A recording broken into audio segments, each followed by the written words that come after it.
Good morning, dear students. So, here we are starting with a new chapter from your volume 2 accounts, that is ratio analysis.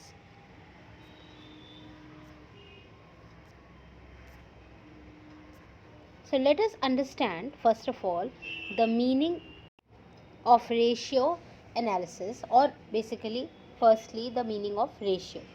So, as we can see here, that relationship between two figures means here the two amounts expressed in arithmetical terms, that is mathematical terms, is called a ratio. So, what is a ratio? It is a mathematical relationship between two or different amounts. Now, the definition which is given here is given by R.N. Anthony, and in his words, a ratio is simply one number expressed in terms of another. That means relationship, again the same thing, relationship between two numbers.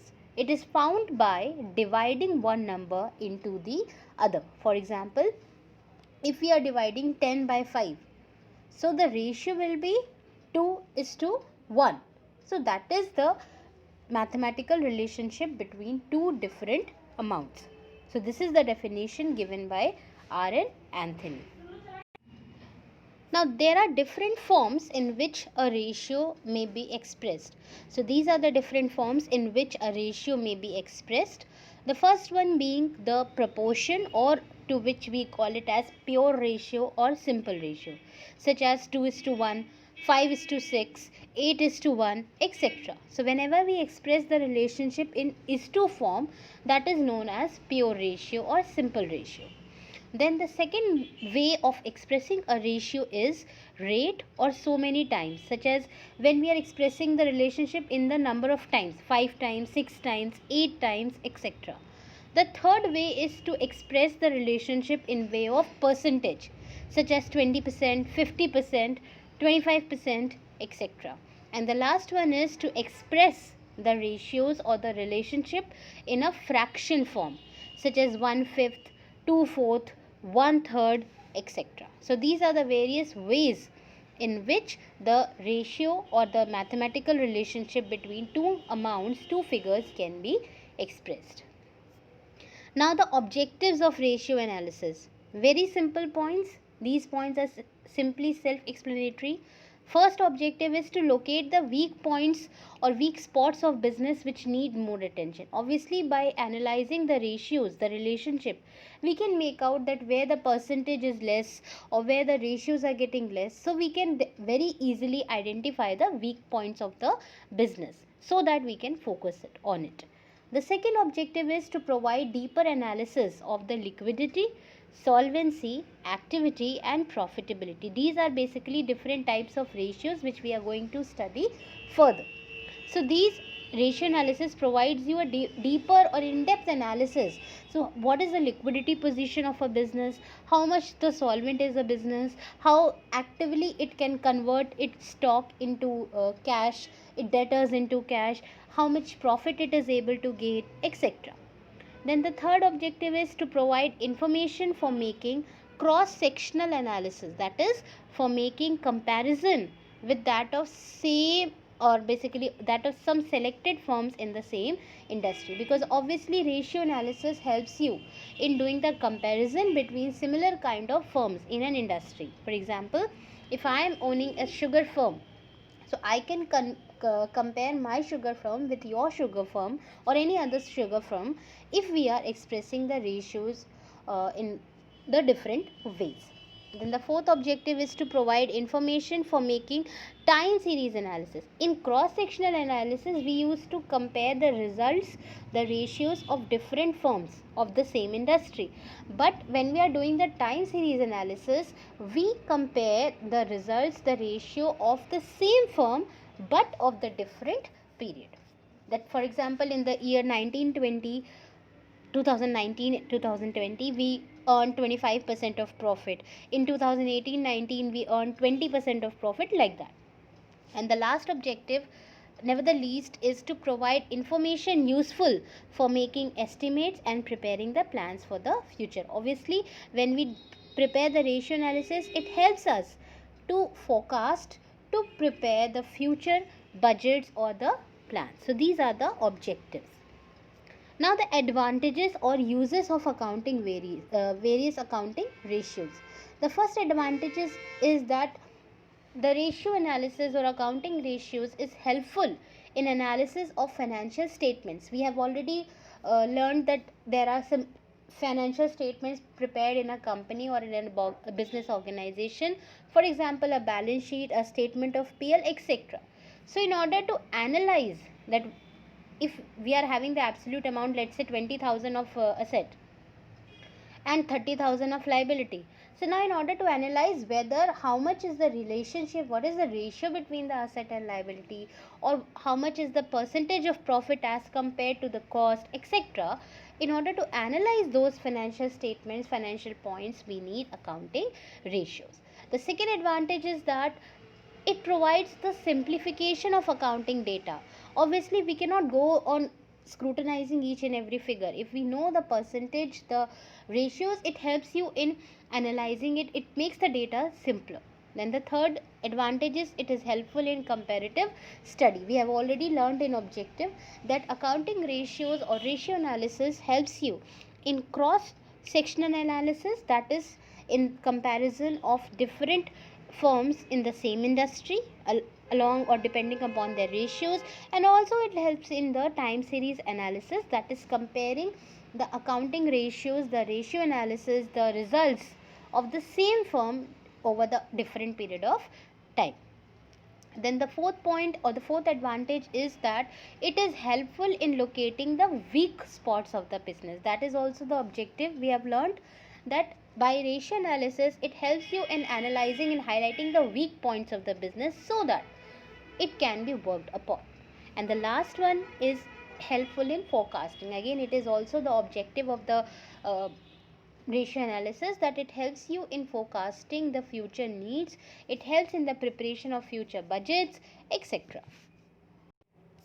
Now the disadvantages or the limitation of accounting ratios, that means what are the negative points of the accounting ratio. So the first negative point, or we can say the first limitation or disadvantage, is that false accounting data gives false ratios. Obviously if we are measuring the relationship, let's say between your assets and liabilities, then in that case, if you have recorded the value of asset and liabilities as wrong, obviously the ratio will also come wrong, because ratio calculation is purely dependent on the absolute figures which you record. So if you make a mistake in the recording the figures, obviously your ratios will also be false.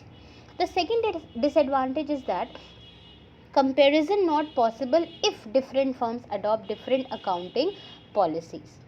That there are a number of accounting policies which we have learned in class 11th, different concepts, different conventions. So if my firm is following different convention and your firm is following different convention, so it will be very difficult to compare our accounting ratios, because our methodology, our acceptance, our adaptation to the concept is different. Then the third limitation is ratios may be misleading in the absence of absolute data. That means if the absolute data is not there, if the asset and the liability proper values have not been recorded, then the ratios will be of no use, because it will not be possible to calculate that. Then the fourth point is window dressing. Very unique word which is more commonly used basically. So window dressing means that sometimes it happens that while preparing the ratio analysis, we tend to cover up, we tend to mislead the interested parties, we tend to manipulate the ratios, the values, so as to make it appealing to the interested parties. And the next limitation of accounting ratios is that it ignores the qualitative factors, all those factors which are very important for business, but they are not capable of being measured in terms of numbers, they cannot be quantified. So ratio analysis ignores such qualitative factors. So these are the different disadvantages of the ratio analysis which we have discussed over here. Now we are starting with the very important point of this chapter, that is the classification of ratios. So these are the types which you will be studying, you will be learning the formulas under these, you will be doing the practical questions based upon this. So let us start. As you can see, the underlined ratios are the main types of ratios, and the ratios which are given in boxes of dark color, that is the subtypes of the different ratios. So we can say that ratios can be classified into four types. First one is liquidity ratios. As the name suggests, it helps in calculating the liquid position of the business, how much readily the cash can be availed. Then the second type of ratio is the solvency ratio. Again, the name suggests that it helps in measuring the solvency of the business, how solvent a business is. The third type of ratio is the activity ratio. It tends to measure the activity, the fulfillment of the activity of the business organization or a company. And the last fourth type of ratio is profitability ratio. It helps in determining the different kinds of profit, etc. So liquidity ratio is basically including further two ratios, the first one being current ratio and second one being quick ratio. Solvency ratio includes four ratio. Number 1, debt equity ratio. Number 2, debt to total assets ratio. Number 3, interest coverage ratio. And number 4, proprietary ratio. Activity ratio consists of again four types: inventory turnover ratio, trade receivables turnover ratio, trade payable turnover ratio, and working capital turnover ratio.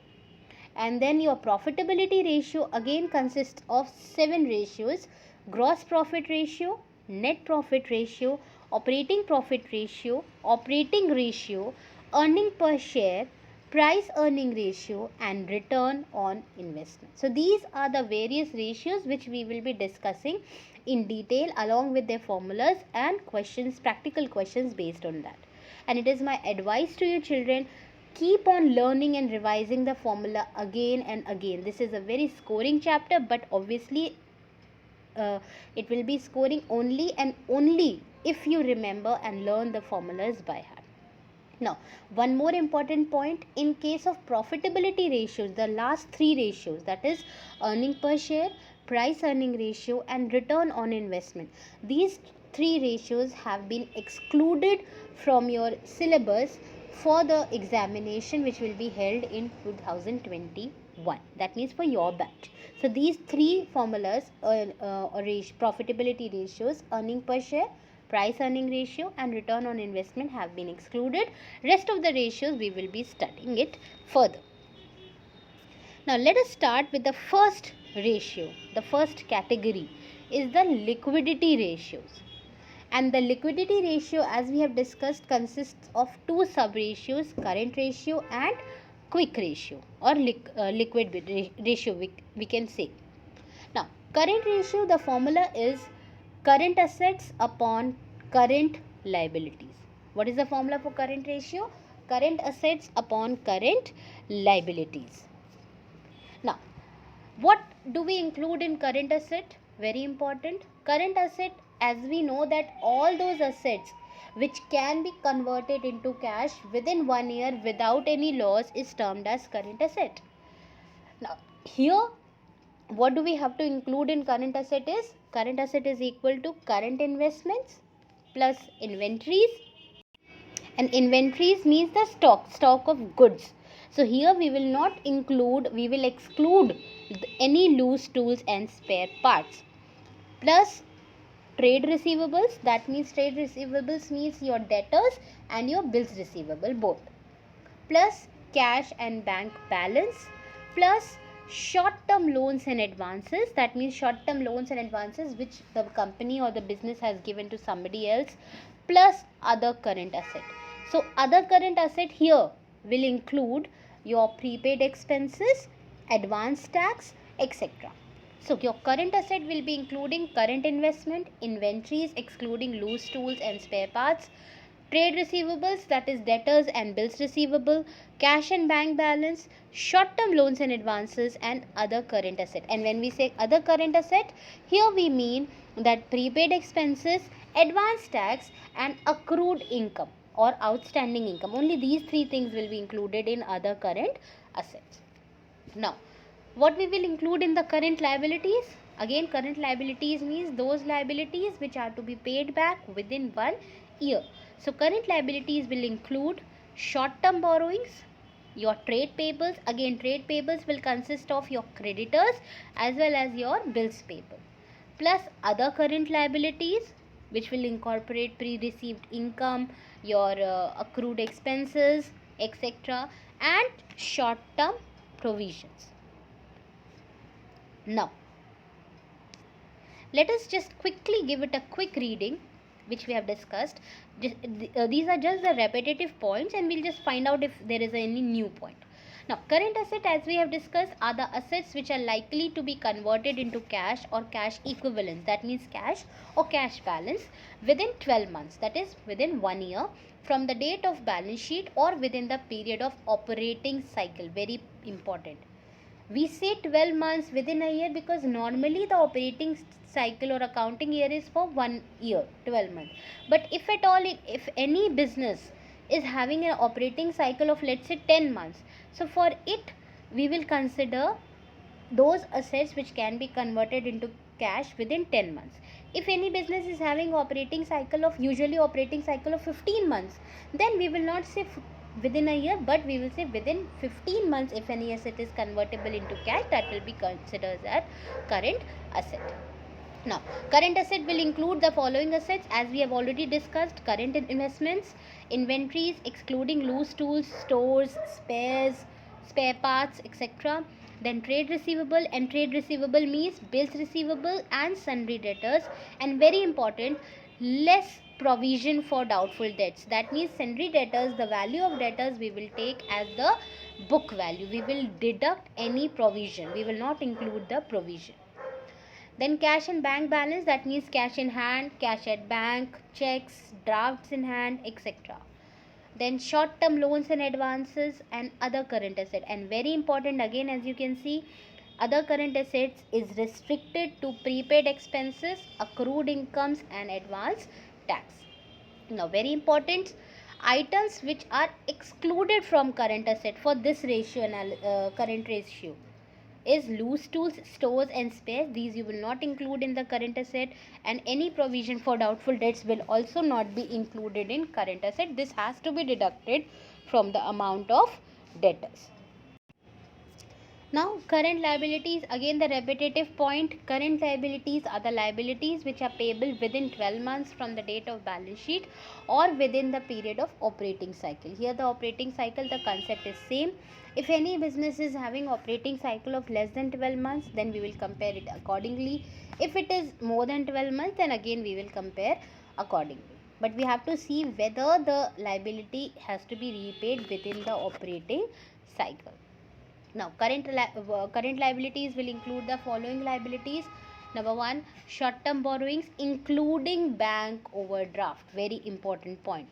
If there is a bank overdraft, it will be a part of current liability as short-term borrowings. Then trade payable will consist of bills payable and sundry creditors. And other current liabilities will include current maturities of long-term debts. That means those long-term debts which are to be repaid in the current year, that part of the long term debt basically which is to be paid in the current year, if it is has to be paid in installment. Then interest accrued on borrowings, that is interest outstanding on borrowings, incomes received in advance, outstanding expenses, unclaimed dividends, very important, and calls in advance, etc. So all these other current liabilities will also be formed a part of current liabilities. And the last one is short term provision, which basically includes the provision for tax. Now the significance, what is the importance of current ratio? This ratio is used to assess the firm's ability to meet its short term liabilities on time.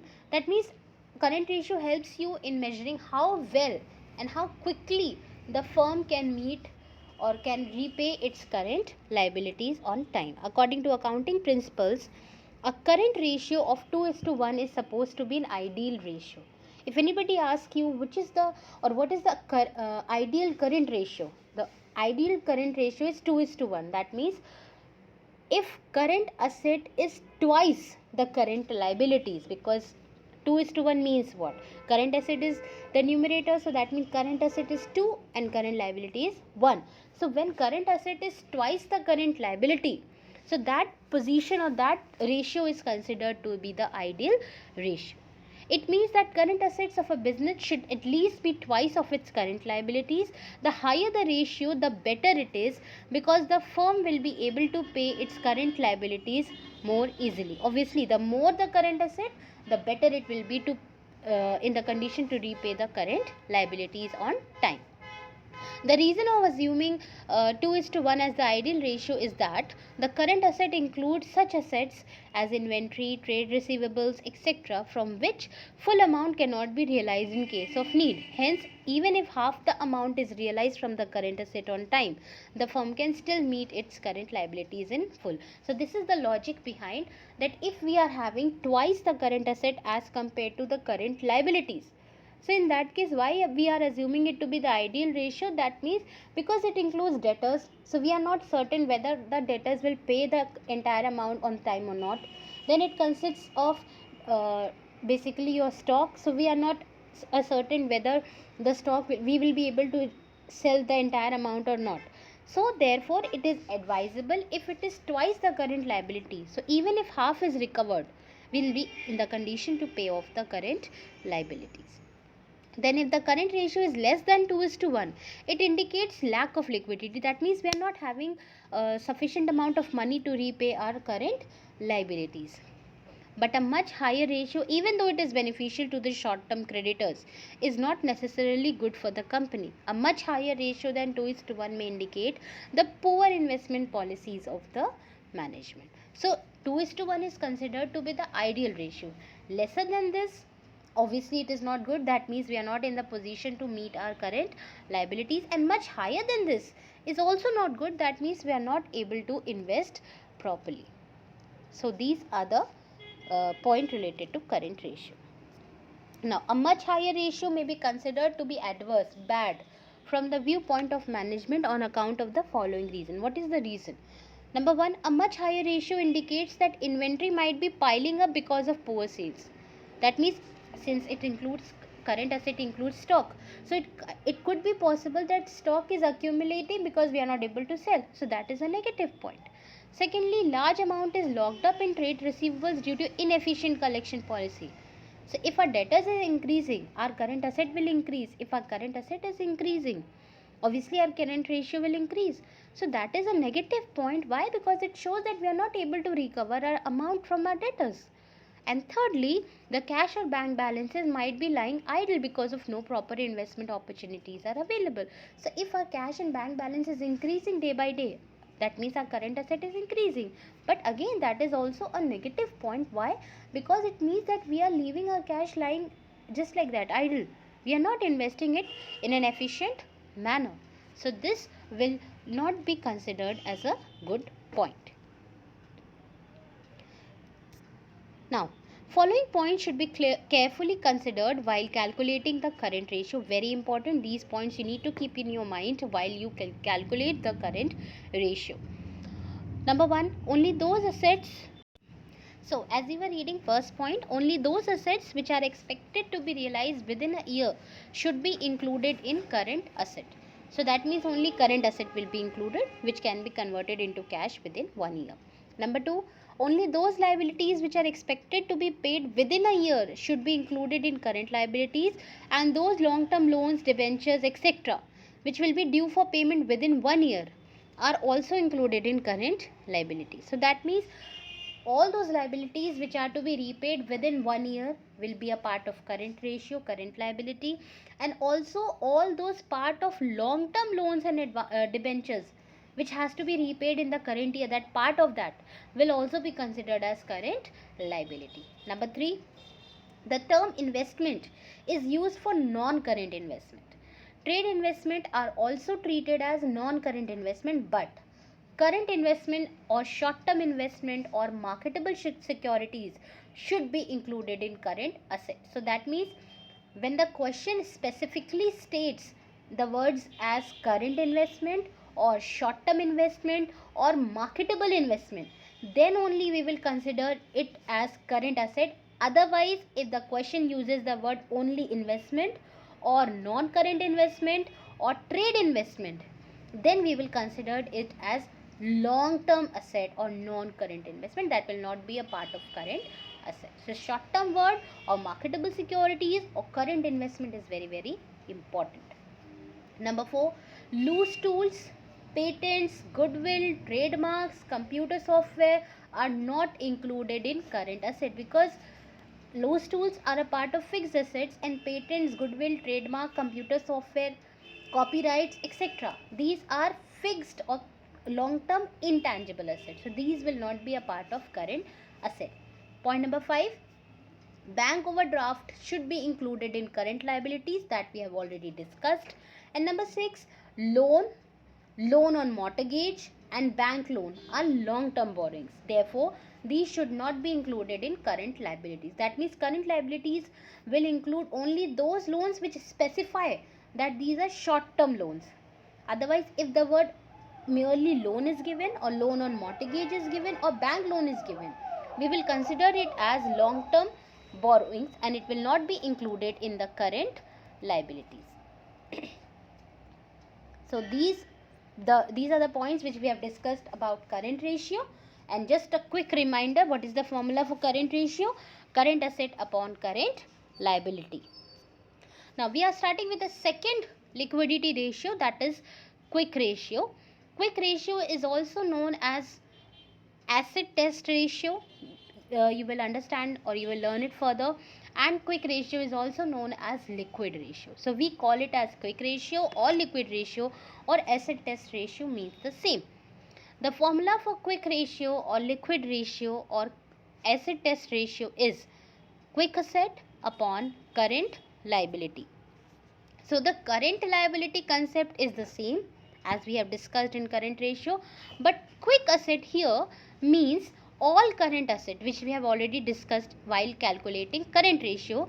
When we exclude inventories and prepaid expenses from quick asset, basically when we, for calculating quick asset, when we exclude the inventories and prepaid expenses from the current asset as we have calculated in current ratio, we get the quick asset.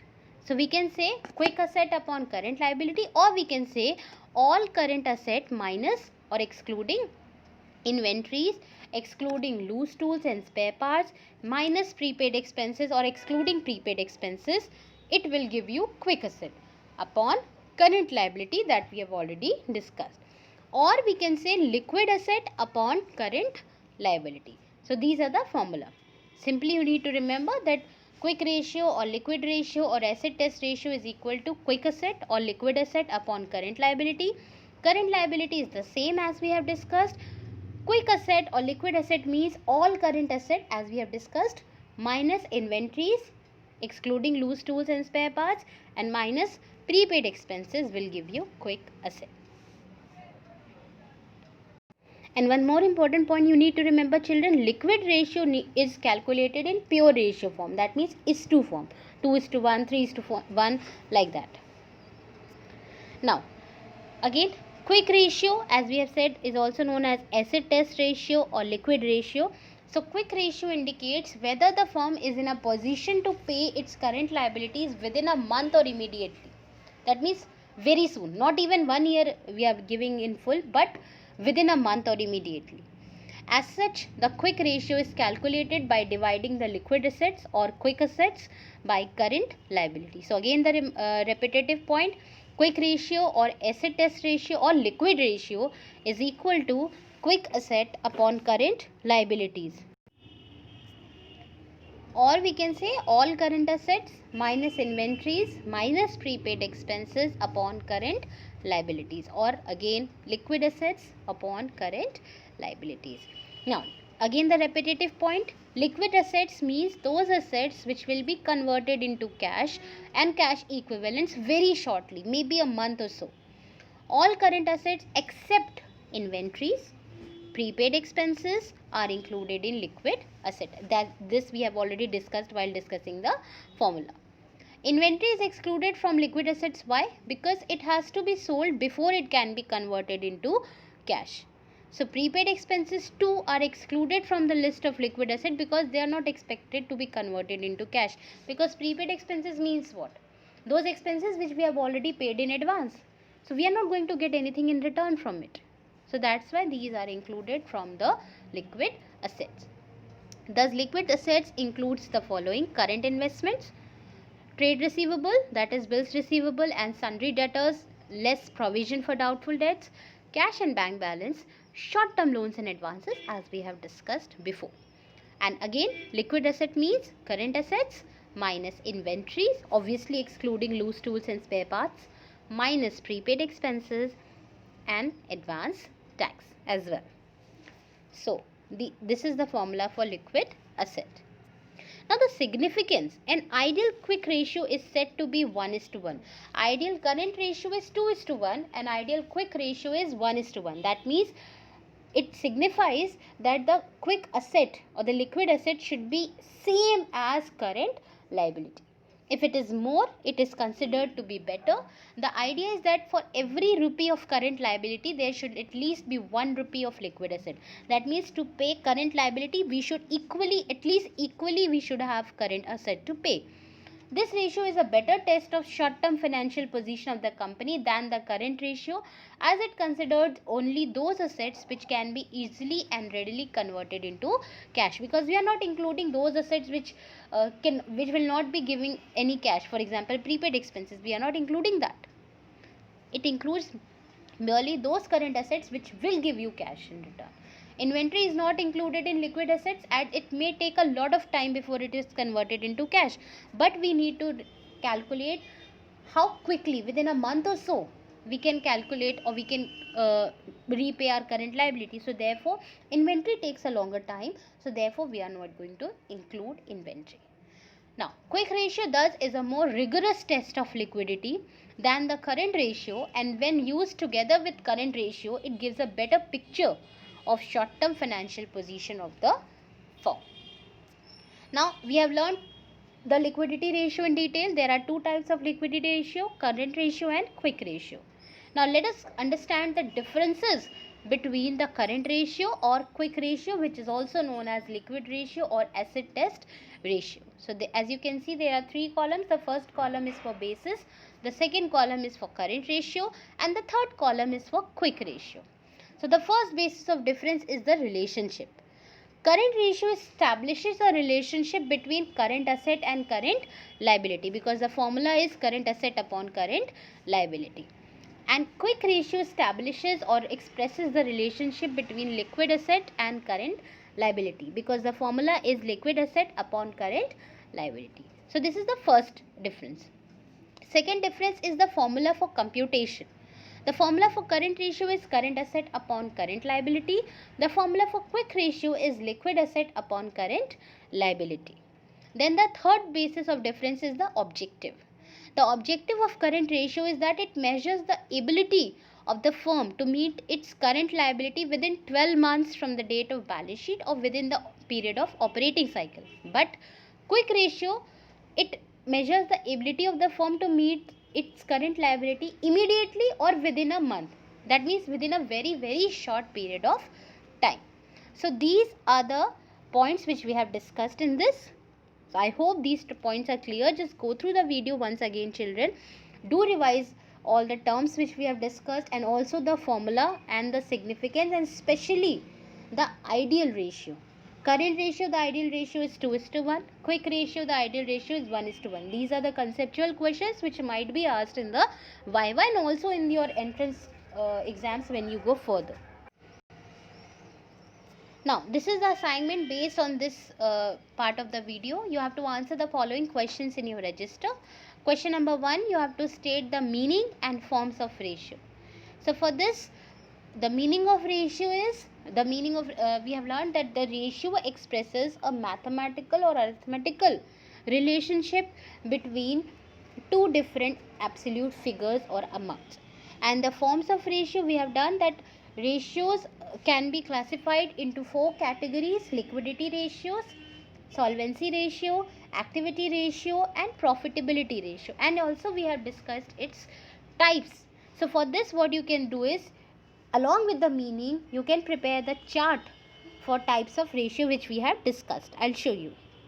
This is the classification of forms of ratio. This is the chart which you can prepare for this answer along with the meaning of ratios. Next question is, state any two advantages and any two limitations of ratio analysis. Basically, before this question, I just skipped one question by mistake. Question number 2, state any two objectives of ratio analysis. So the answer to this question, there are a number of objectives of ratio analysis. You can write any two. For example, ratio analysis helps you or aims at helping the business or the firms in cross-sectional analysis. Then another objective can be it helps or it aims to facilitate the time series analysis of different accounting years. Then question number 3, state any two advantages and limitations of ratio analysis. So the two advantages of ratio analysis can be, ratio analysis helps in forecasting. Then another advantage can be, ratio analysis helps in providing a better picture or helps in understanding the financial statements in a better way. Then the limitation of ratio analysis can be, number 1, window dressing. Number 2, if the absolute data or amounts are false, it will give you false ratios. Then question number 4, give the formula for current ratio. Also mention its ideal ratio. So the formula for current ratio is current asset upon current liabilities, and the ideal current ratio is 2:1. Question number 5, give the formula for quick ratio. Also mention its ideal ratio. So the formula for quick ratio is quick asset upon current liability, and the ideal quick ratio is 1:1. Then the last question, give the formula for quick asset. The formula for quick asset will be all current assets minus inventories excluding loose tools and spare parts minus prepaid expenses in advance tax. So I hope the topics discussed here is clear to you children. Go through the video, revise it, and also complete these questions in your register. Do remember, do learn all the formulas. Thank you children.